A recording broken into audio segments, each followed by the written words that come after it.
Assalamualaikum warahmatullahi wabarakatuh.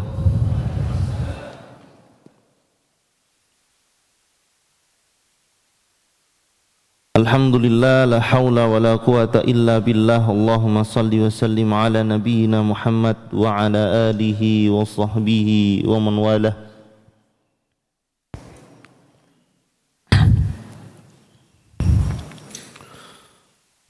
Qala Allah Ta'ala, qul inna salati wa nusuki wa mahyaya wa mamati lillahi rabbil alamin.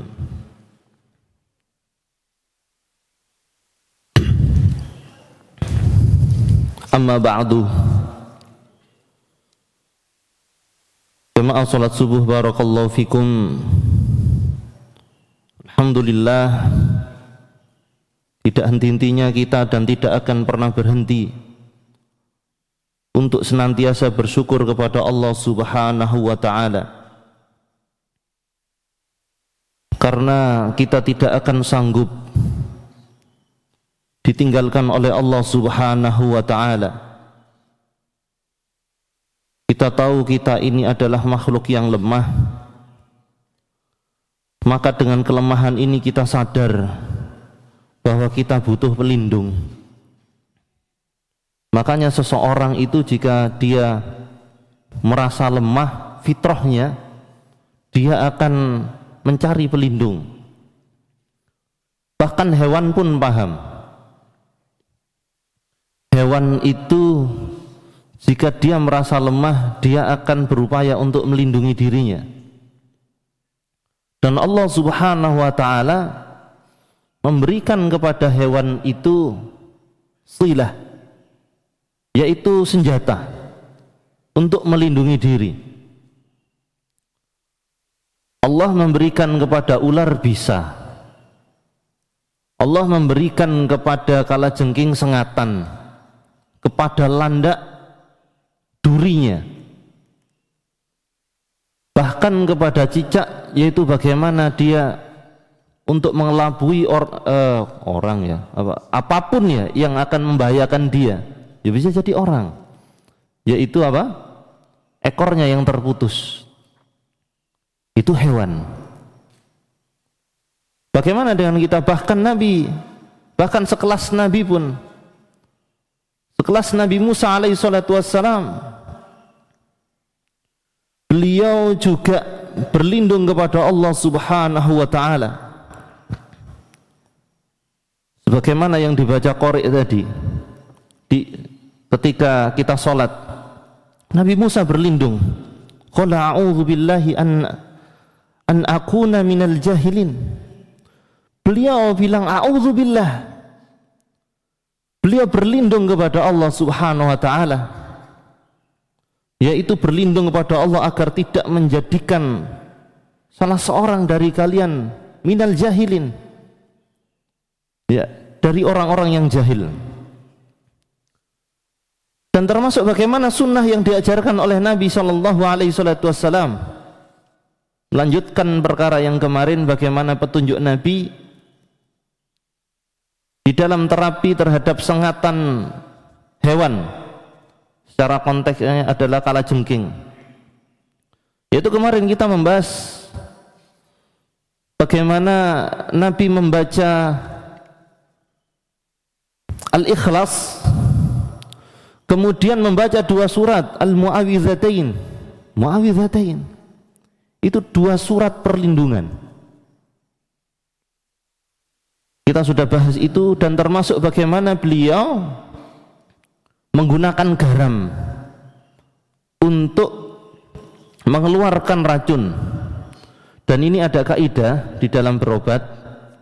Ya, dalam berobat itu afdolnya adalah menggabungkan unsur ilahiyah dan unsur alamiah. Dan tidak boleh seseorang itu hanya menggunakan upaya ilahiyah saja. Enggak afdol, bukan tidak boleh ya. Tarkul aula, dia meninggalkan yang utama. Unsur ilahiyah saja, tapi kemudian unsur alamiahnya, ikhtiar alamiahnya ditinggalkan. Boleh juga dia seorang yang sedang demam meruqyah dirinya dengan Al-Fatihah, boleh, tidak masalah. Tapi tentu saja dia tidak boleh meninggalkan ikhtiar yang lain, misalkan meminum obat anti demam, misalkan meminum herbal yang bisa punya sifat antipiretik, mengeringatkan agar demamnya turun, meninggalkan upaya untuk memperbaiki cairan tubuh, enggak minum, tidak memperbanyak air putih, padahal itu ikhtiar yang alamiah, ditinggalkan. Apalagi seorang yang hanya fokus kepada ikhtiar alamiahnya saja, minum obat ke dokter tapi meninggalkan cara-cara ilahiyah.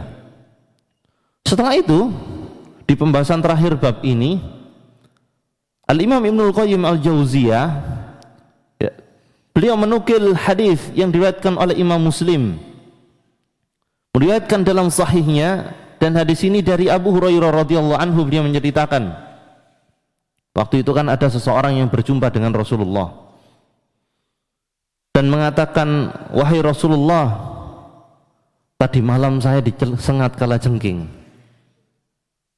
Kalau sebelumnya kan hadisnya beliau sendiri yang disengat. Kalau yang ini adalah beliau mendapatkan aduan, ya Rasulullah, tadi malam saya disengat kalajengking. Setelah itu beliau bersabda, jika engkau di sore hari mengucapkan a'udzu bikalimatillahi tammati min syarri ma khalaq lam yadurruk. Jika di sore harinya engkau menyukakan, kan ini keluhannya disengat malam. Kalau sore kamu membaca a'udzu bikalimatillahi tammati min syarri ma khalaq lam yadurruk, maka tidak akan ada yang membahayakanmu. Nah, ini tadi yang saya katakan sebagai perlindungan. Ya, bahwa kita bahkan dari sengatan kalajengking pun diperintahkan untuk mencegah di awal. Nah, menariknya di dalam hadis ini, Nabi SAW tidak langsung memberikan resep yang sebagaimana beliau lakukan. Maka ambillah garam dengan air, itu kan digabung. Setelah itu bacalah Al-Ikhlas dan Mu'awwidhatain. Di dalam hadis lain ada tambahan Al-Kafirun. Beliau tidak serta-merta itu. Maka disinilah pelajaran, di dalam hadis lain ada petunjuk, yaitu pencegahan. Sebelum disengat kalajengking, maka diperintahkan untuk melakukan pencegahan dengan berlindung kepada Allah. Ini upaya ilahiyah. Berlindung kepada Allah, upaya ilahiyah.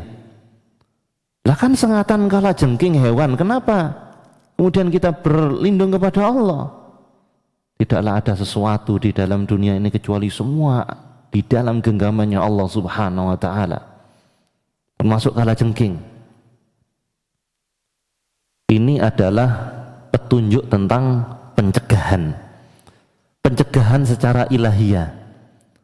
Nanti kita akan tunjukkan ada pencegahan yaitu secara alamiah. Maka Masya Allah, Tabarakallah, Nabi di dalam hadis ini ya, tidak langsung secara eksplisit mengkhususkan bahwa doa a'udzu bikalimatillahi tammati min syarri ma khalaq, itu aku berlindung kepada Allah dengan kalimat-kalimat Allah yang paripurna dari kejahatan ma khalaq, dari kejahatan, ya, kejelekan makhluk yang Dia ciptakan. Ya, secara umum di lafaz min syarri ma khalaq, Nabi tidak mengatakan min syarril aqrab, dari kejahatan kalajengking. Berarti sekalian kalajengking juga termasuk kita minta perlindungan kepada Allah dari kejahatan hewan apapun, bahkan makhluk secara umum, apa yang Dia ciptakan. Berarti kejahatan apa saja selain hewan, bisa jadi pokoknya apa yang ma khalaq, yang telah diciptakan oleh Allah Subhanahu wa taala. Bahkan saking lemahnya kita ini, kemudian faidahnya ini kan ta'awudz nih. Ta'awudz itu mengajarkan kepada kita bahwa itu kita lemah.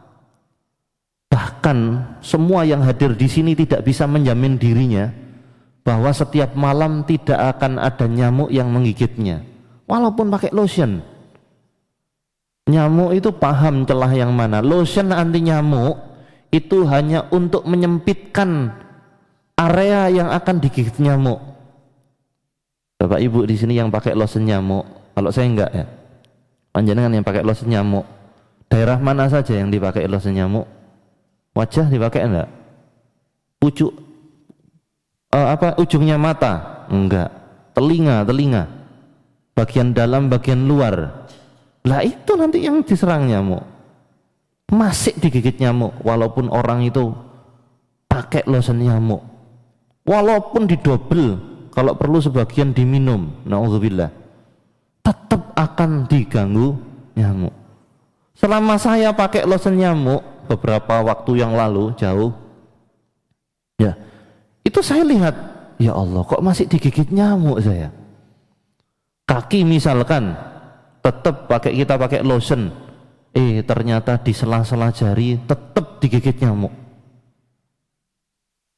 Ini menandakan bahwa kalau perlindungan kita hanya menggunakan lotion, tidak berlindung kepada Allah, maka kita tahu Bapak, kita bahkan tidak bisa menghindarkan diri dari kejahatan nyamuk. Ya, nyamuk bukan penjahat ya, tapi ini kan bahasanya min syarri. Apa terjemahannya min syarri? Keburukan ya, syarrun, dari keburukan nyamuk, walaupun nyamuk juga nggak buruk. Karena ini terkait dengan rezeki nyamuk juga. Ya, panjenengan yang berdagang, sekuat-kuatnya temen nikung, terus kemudian panjenengan tidak dapat pelanggan begitu? Enggak juga. Ini karunia Allah Subhanahu wa ta'ala. Sekuat-kuatnya orang menghalangi kita, tapi kalau Allah bilang kun, jadi itu. Sekuat-kuatnya kita menghalangi orang, tapi kemudian kalau Allah bilang kun, maka tidak ada satupun orang yang menghalangi. Sekuat-kuat apapun kaum yang mendukung kaum yang lain, kalau Allah bilang nggak bisa. Ta'awudz selalu mengajarkan kepada kita bahwa kita lemah. Itu Masya Allah, tabarakallah. Bahkan tadi yang kita katakan tadi, kita nukil di dalam ya surat Al-Baqarah ayat 67 itu, bahwa Nabi Musa meminta perlindungan kepada Allah. Ini kan hanya urusan bagaimana kita tidak disengat kalajengking. Berarti doa a'udzu bikalimatillahi tammati min syarri ma khalaq kita baca kalau kita pergi ke suatu tempat yang sekiranya tempat itu akan membahayakan dari gangguan hewan. Benar? Enggak juga. Kenapa begitu? Tidak hanya kita masuk hutan, tidak kita hanya masuk tegalan terus kita baca itu. Karena kita ta'awudz juga mengajarkan kepada kita tidak bisa merasa aman dari mudarat. Kita tidak bisa merasa aman dari murkanya Allah, walaupun di dalam rumah kita akan tetap membaca itu di sore hari, walaupun sunnah hukumnya.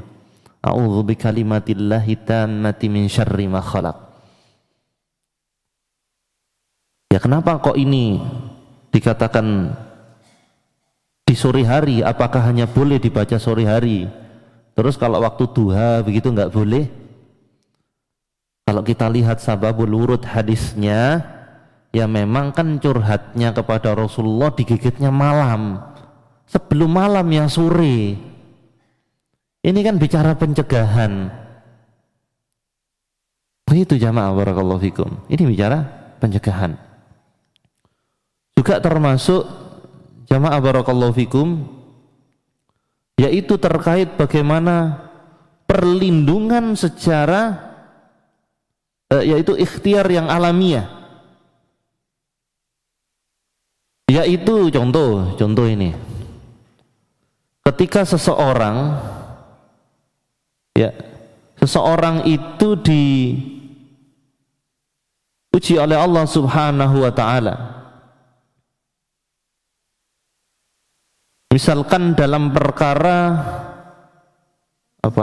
berlindung dari, ya termasuk kalau jengking dan hewan yang ada di kasur ya, yang ada di kasur.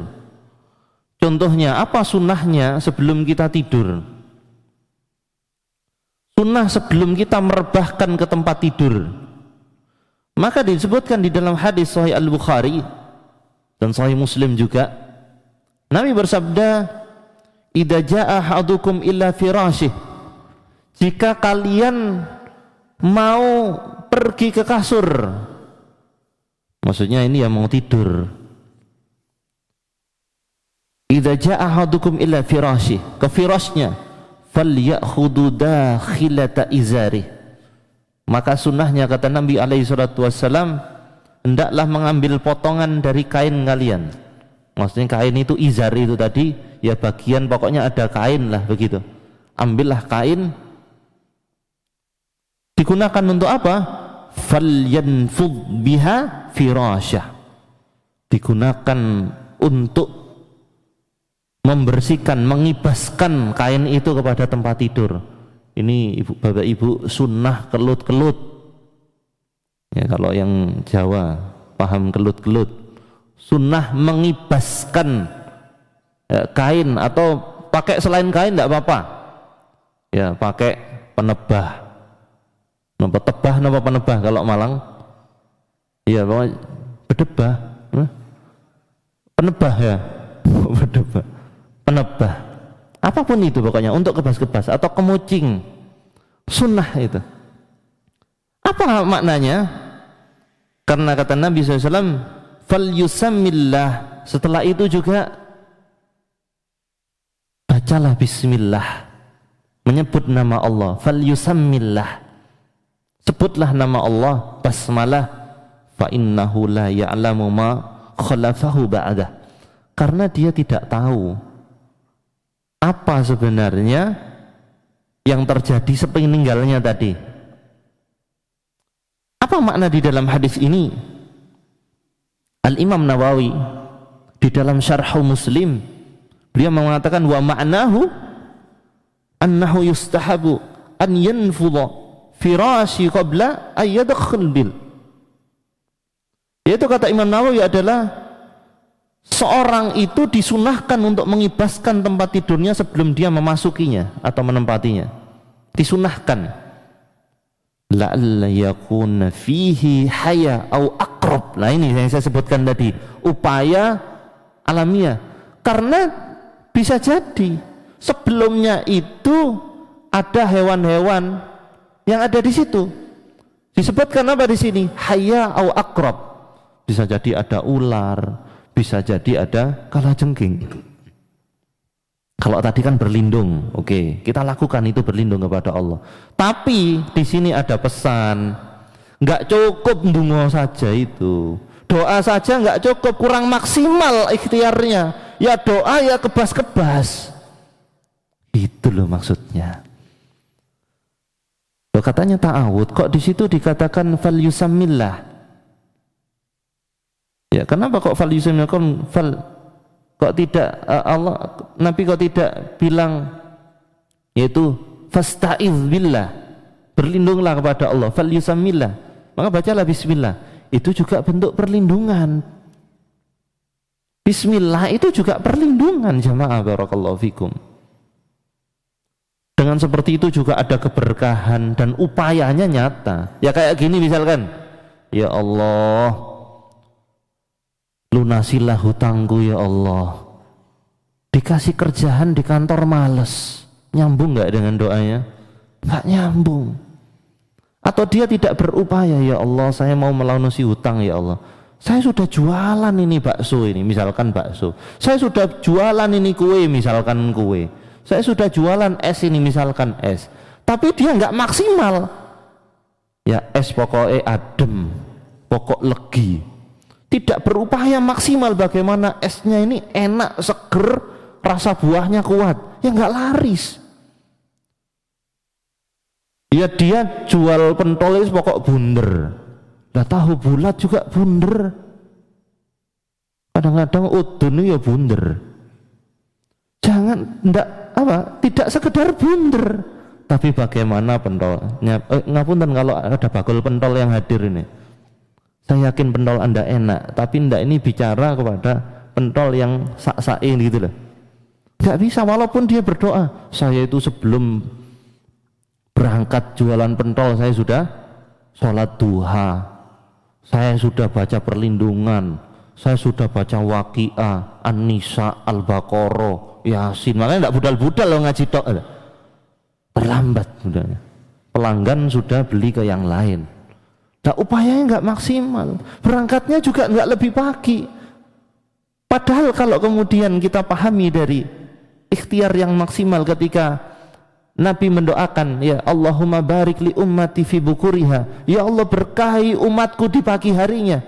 Perawi hadisnya ketika tahu hadis itu, dia seorang pedagang, berangkatnya lebih pagi, apa yang terjadi? Berkah, sukses, tambah kaya. Itu upayanya tetap maksimal, yaitu pencegahan tadi, ya dikebasi. Dan ini juga ada sunnah bersih-bersih, ini juga bagian dari perlindungan. Karena rumah yang kotor dan bau, setan hadir. Makanya dikatakan seperti itu maknanya dari barangkali la'alla yakun fihi haya au aqrab au ghairihima. Bisa jadi di kasur tadi itu ada kalajengking, ada ular, ya, atau selainnya. Au ghairihima, bisa jadi selainnya yang membahayakan, atau kotoran-kotoran lain, atau kutu dan lain-lain. Itu termasuk yang dikatakan sebagai ya mencegah, ya. Falyanfudhu biyadihi masturah. Juga dikatakan oleh Imam Nawawi rahimahullah, dia juga kalau enggak menemukan, ya, kalau tidak menemukan seandainya alat untuk mengibas, maka dia bahkan bisa mengibas dengan tangannya. Nah, intinya begini, misalkan kita mau layan, entah itu di pos sana itu mau layan dan lain, ada sunnah mengibas. Kalau sebenarnya tidak ada alat untuk mengibas, agar tidak meninggalkan sunnah itu, Imam Nawawi mengatakan bahwa kibaslah dengan tangan, baca bismillah. Sebagai Al-Imam Nawawi juga di dalam pembahasan lain mengajarkan kepada kita agar kita tidak mudah-mudah meninggalkan yang sunnah itu. Bahkan kita tahu sunnah bersiwak, kata Imam Nawawi, kalau tidak menemukan siwak, bersiwaklah dengan kain. Kalau enggak ada kain, bersiwaklah dengan jari Anda, agar kita tidak meninggalkan sunnah. Makanya sering kita temukan, ya, di tempat wudhu di masjid itu ada orang yang ngosok giginya dengan jari, agar kita tidak meninggalkan itu. Sebagaimana ini perlindungan, jangan ditinggalkan hanya karena tidak nemu penebah tadi itu, kemucing dan lain-lain. Cari dulu barang apa yang bisa digunakan. Loh, tapi kan di hadisnya itu dikatakan falyakhud dakhilati izari. Izar itu sarung. Ya enggak gitu juga cara memahami ngaji itu. Waktu itu kan ada sarung, ya sarung, izar, dakhila min izari, ya ujung sarungnya sebagian untuk ngebas. Ayat tentang pencegahan. Baik, barakallahu fikum. Bahkan kita katakan tadi bismillah itu, ya kan digini ayyusammillah tadi di dalam hadisnya. Ta'awud memangnya enggak menyebut nama Allah. A'udzubillah, itu termasuk dari ayyusammillah. Bahkan bismillah itu juga merupakan bagian dari perlindungan, jamaah barakallahu fikum, yaitu perlindungan dari setan. Banyak disebutkan di dalam hadis, yaitu contoh ya, ini bahwa bismillah itu melindungi dari setan. Banyak banget hadisnya. Maka jika seseorang mau berhubungan dia mau berhubungan suami istri, apa sunahnya? Membaca doa. Masih ingat doanya? Bismillah. Allahumma a'udzubika minal khubuthi. Loh kok digabung lho. Bismillahi. Nah, nanti minta ajari sama Ustaz Reza ini yang masih lupa. Ya, baik. Membaca bismillah.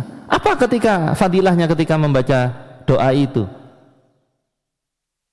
Kalau anaknya lahir dari hubungan itu, maka dilindungi dari syaitan. Setan juga tuh. Bismillah juga termasuk perlindungan. Dan termasuk jamaah barakallahu fikum. Ya.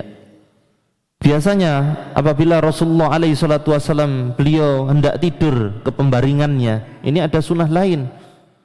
Beliau itu meniupkan ke kedua telapak tangan beliau dan beliau membaca qul huwallahu ahad dan membaca muawwidzatain al-falaq dan an-nas. Setelah itu beliau mengusapkannya di wajah beliau. Setelah itu juga dilanjutkan ke sekujur tubuh beliau. Hingga apa yang dapat dicapai oleh tangan beliau.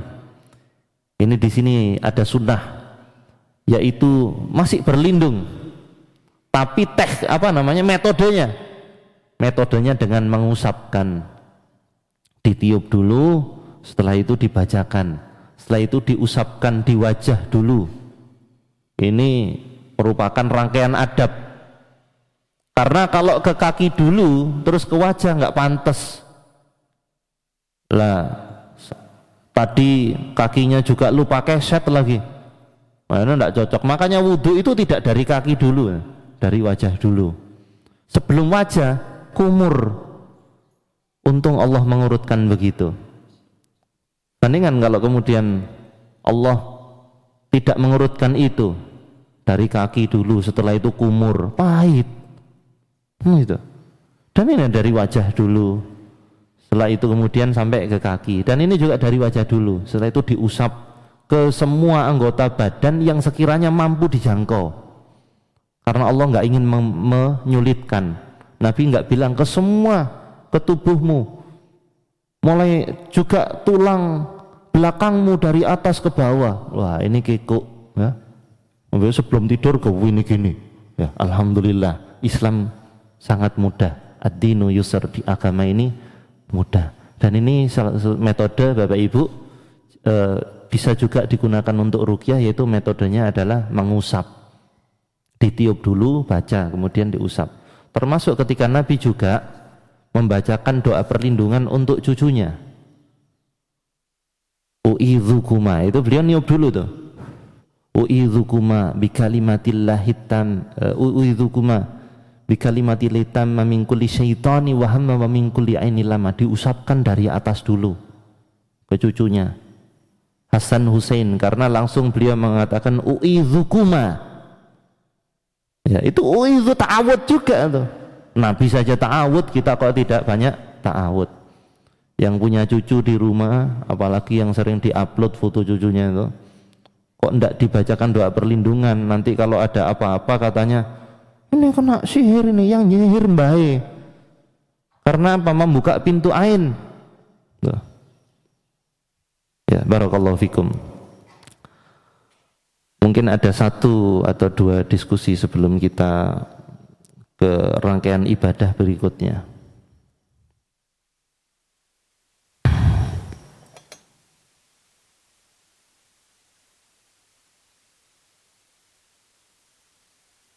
Baik, alhamdulillah, sepertinya Bapak Ibu tidak sabar ingin lanjut kepada rangkaian ibadah berikutnya, ya.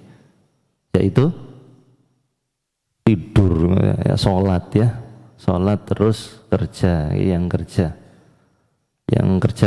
yang dikerjain sabar, ya. Alhamdulillah, Allahumma sholli wa sallim ala nabiyina Muhammad. Semoga Allah senantiasa melindungi kita dan menjadikan kita semakin merasa menjadi hamba yang lemah Karena semakin kita menghinakan diri kepada Allah, Allah semakin mencintai kita. Barakallahu fikum, aqulu qouli hadza, subhanakallahumma wa bihamdik, asyhadu an la ilaha illa anta, astaghfiruka wa atubu ilaik. Wassalamualaikum warahmatullahi wabarakatuh.